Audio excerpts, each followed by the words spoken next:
Kad mēs par kaut ko līkstam, mēs taču parasti parakstam arī dažādus papīrus, līgumus, vienošanās vai ko tam līdzīgi.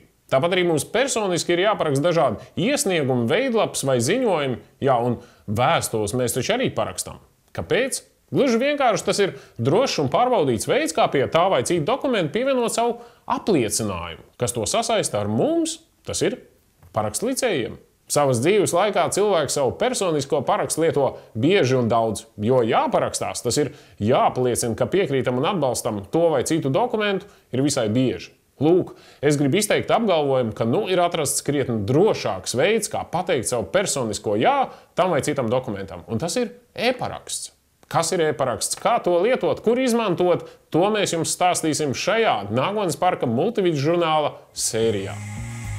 Lai arī ko jūs līdz šim būtu dzirdējuši par e-parakstu Latvijā, to visu varat aizmirst, jo pēdējā pusgadā ar e-parakstu notikušas vērā ņemamas pārmaiņas. Piesim šai lietai no jauna, jo e-paraksts ir pārdzimis jaunā, mūsdienīgā veidolā, vienkāršākā, ērtākā un arī lētākā. Izklausās pēc parastām mārketinga frāzēm, taču, kā liecina interneta vietnē www.eparaksts.lv pieejamā informācija un skaidrojumi, tad e-paraksts ir kļuvis par noderīgu un izdevīgu ikdienas instrumentu. Kas tad ir e-paraksts? Tas ir tavs paraksts elektroniskā vidē. Tas pats, ko tu dari uz papīra, ar pildspalvu, zīmolu, spalvu. Tieši tas pats ir iespējams tagad izdarīt arī elektroniskā vidē. Iekšienē mēs e-parakstu pielīdzinām tavai pasē. Kas tas ir? Īstenībā tā ir vienkārši skaitļu rinda, kas glabājās kaut kur uz mūsu serveriem, kas ir unikāli, kas ir iedota tieši tev un ko izmanto tieši tu. Jebkura privāta persona mūsu valstī to izmanto. Un kur tas ir vajadzīgs? Tas ir vajadzīgs, kur tu izmanto savu personīgo parakstu.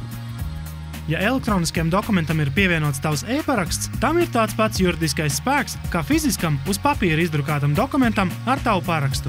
Tikai elektroniski parakstītam dokumentam piemīt tā lieliskā priekšrocība, ka mēs to varam vienkārši nosūtīt pa e-pastu, nevis ar parakstīto papīra gabalu rokās doties uz pastu vai personīgi uz vajadzīgo iestādi. Lai iegūtu savu e-parakstu, man ir jāizpilda e-parakstu mājaslapā atrodams pieteikums, jāapstiprina tas klienta apkalpošanas centrā un lūdzu, e-paraksts ir manā rīcībā. Tas man aizņems stundu, varbūt 2, taču jau pēc tam es varēšu oficiāli nosūtīt elektroniski parakstītus dokumentus saviem darījumu partneriem, kredītiestādēm, bankām un, kas ir pats labākais, arī valsts iestādēm. Jo e-paraksts nodrošina manu dokumentu autentiskumu un apstiprina manu kā parakstītāja identitāti. Mēs nodrošinām to, ka viņš tiek piesaistīts 4 parametriem personas datiem. Tas ir tavam vārdam, uzvārdam, personas kodam, pasas numuram un pasas derīguma termiņam.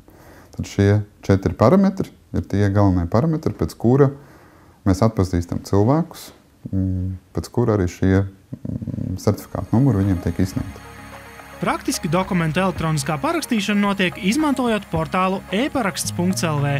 Vispirms tajā jāautorizējas ar kādu no ērtākajām metodēm, piemēram, ar interneta bankas piekļuves datiem. Ja esat jauns e-paraksta lietotājs, pirmajā reizē jums būs jāiegādājas sev nepieciešamais parakstu reižu skaits, jāiepazīstas ar e-paraksta lietošanas nosacījumiem un līgumu, kā arī jāizveido savs e-paraksta pinkods. Kā tas viss veiksmīgi izdarīts, varat sākt parakstīties ar virtuālo e-parakstu. Ielādējiet portālā vajadzīgo dokumentu un spiediet pogu Parakstīt. Katru reizi, kad tu ņem un paraksties elektroniski, šie dati tiek salīdzināti ar iedzīvotāju reģistra datubāzi, kurā viņi glabājās. Un kur ir šobrīd Latvijā, tā ir vispilnīgākā tomēr datubāze par Latvijas iedzīvotājiem un pilsoņiem un tā tālāk. Ja? Un attiecīgi arī mūsu sistēma salīdzinās katru reizi ar šo datubāzi. Un ja šī informācija tur ir, viņa tiek apstiprināta, arī jūsu paraksts tiek apstiprināts. Kad dokuments parakstīts, atliek vien to lejupielādēt un sūtīt tālāk, kam nepieciešams. Dokumenta saņēmējs, un viņš pat var nebūt reģistrēts e-paraksta lietotājs. Šo jūsu nosūtīto dokumentu augšu pielādēs e-paraksts.lv portālā un pārbaudīs virtuālā paraksta autentiskumu. Tur parādīsies, kas un kad šo dokumentu ir parakstījis. Noviltot šo e-parakstu praktiski vispār nav iespējams noviltot. Ja?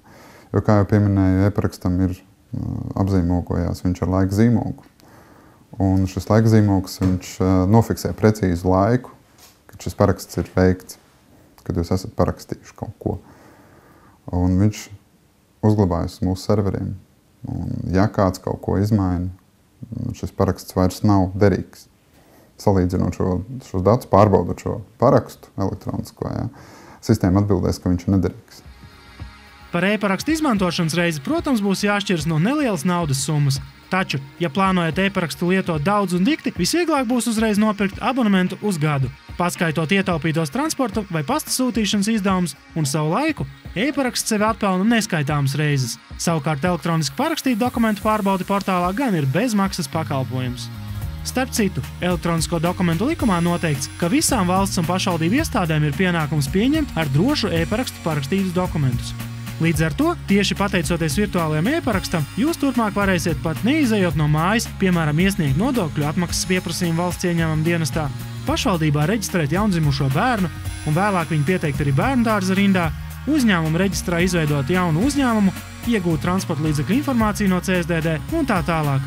Arī privātu uzņēmumos jau ir iespējams izmantot e-parakstu, piemēram, elektroniski nosūtot klientu iesniegumus telekomunikāciju uzņēmumam EasyZ vai arī elektroniski iesniedzot līzinga pieteikumu uzņēmumā Unicredit Leasing. Ja mēs runājam par tādām priekšrocībām, tad pirmkārt tā ir drošība. Jo kas ir e-paraksts? Tas ir unikālais identifikācijas veids, kas vienkārši neatstāja nekādu vietu spekulācijām, vai es esmu parakstījis to papīru, vai kāda cita persona, un neviens to apstrādāt nevar. Ja? Mums, kā finanšu iestādē, tas ir ārkārtīgi svarīgi. Tas ir pirmkārt. Otrkārt, tas ir viennozīmīgi ērtums, jo, ja mēs runājam par ērtumu un iedomājamies par parastu parakstu, ko tas nozīmē? Tas nozīmē, ka vismaz 2 cilvēkiem jāsanāk viena telpa, lai to izdarītu. Ja? Un pat tik salīdzinoši nelielas pilsētas, kā Rīga ietvaros, tas var nozīmēt līdz pat pusstundas braukšanu viena virziena, plus kāds laiks uz vietas, plus atpakaļ, kas nozīmē vismaz 1 stunda. Ja mēs runājam par e-parakstu, tas viss ir izdarāms attālināti caur internetu un varbūt pat iespējams savā mobila telefonā. Ja? Un tādējādi mēs varam lieliski ietaupīt laiku. Taču nemazāk svarīgāk par valsts un privātu uzņēmumu e-pakalpojumu pielietojumu ir e-parakstu izmantošana uzņēmēju un privātu personu savstarpējā dokumentu apmaiņā. Noslēgt un parakstīt līgumu elektroniski tagad ir burtiski vien pāris minūšu jautājums. Atceries! Ar e-parakstu apstiprinātiem dokumentiem ir tāds pats juridiskais spēks kā papīra formāta dokumentiem. Turklāt e-parakstu noviltot ir nesalīdzināmi grūtāk kā roku rakstītu parakstu.